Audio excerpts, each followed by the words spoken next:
Բարև ձեզ։ Ներեցեք մենք ուղիղ եթերում ենք, եկել եք ուժեղ Հայաստանին աջակցել։ Այո։ Ինչու հենց։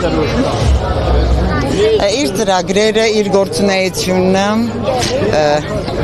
Հավանում եք Սամվել։ շատ եմ հավանում, այո։ Փաշինյանը մանդատ է խնդրում, ասում է տվեք, որ պատերազմի եռագլուխ կուսակցության վերջին։ Եկեք ասենք, հիմա մենք այստեղ ենք ուժեղ Հայաստանին աջակցելու։ Ես ոչ մեկի հասցեին ոչ մի վատ բան չեմ ուզում ասել, ոչ էլ լավ։ Այդ ամեն դեպքում իր խոսույքին ինչպես եք վերաբերվում։ Գնդիմադիրների մասին երբ որ խոսում է, ասում է կզացնելու եմ, սատկացնելու եմ։ Դե արդեն դա մակարդակի խնդիր է, թե ով ինչպես է արտահայտվում։ Ես չէ, որ պետք է գնահատանք տամ։ Դուր է գալիս, դուրս չի գալիս, բնականաբար դուրս չի գալիս նման վերաբերմունքն ու խոսակցականը։ Այսքանը, շնորհակալություն, ներողություն։ Խոսակցություններ կա, ձայնագրություններ են տարածվում, ասում են, որ փող են բաժանում, մարդիկ դրա համար են։ Մի հավատացեք, չկա նման։ Դες փող չեն տվել։ Փող վերցնողի նման եմ։ Ոչ։ Եվ ընդհանրապես նման բան ես չեմ էլ նկատել։ Ոչ մի ընդդիմադիր կամ դիմադիր։ Ձայնագրություններից մեկում լսում ենք, որ ասում է շալվար եմ առել, որ վաղը գնա հանրահավաքին մասնակցել։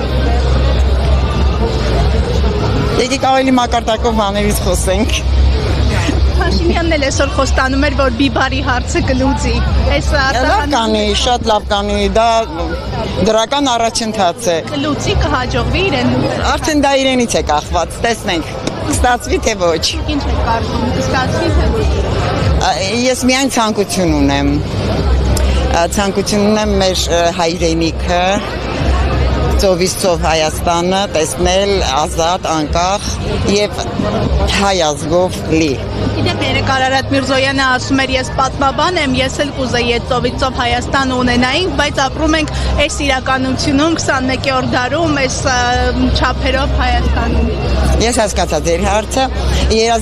երազանքներով ապրել չի կարելի ընդհանրապես ոչ մի առումով։ Երազանքին ձգտել եւ հասնել է պետք։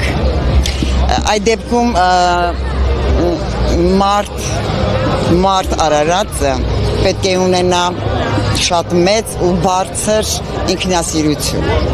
որտեղ համաձայն եք ինձ հետ, որ ինքնասիրություն ունեցող մարդը ոչ մի վատ բանի ունակ չէ։ Իսկ եսասերները ինքնասիրություն ունեցող մարդկանց ճիշտ հակառակն են։ Եվ ևս մեկ հարց, երեք Մասիսում ուժեղ Հայաստանի աջակիցներին կարծես թե թիրախավորել էին, ծեծում էին, ամեն դեպքում տպավորությունն այդպիսին էր, պարզվեց, որ քպականներ են եղել, նրանց շարքերում հղիկին էր, երեխա էր, որին հարվածում էին, դուք ինչպես եք վերաբերվում։ Շատ վատ։ Անկախ կուսակցական լինելուց չի կարելի նման արարքների դիմել, դա սխալ է։ Ում կողմից։ Իրավապահ մարմինների։ Լավ կլիներ, որ ենթարկվեին պատասխանատվության։ Հավատում եք այդ իրավապահ մարմինների անունը։ Ինչու ոչ։ Ես էլ եմ շնորհակալ։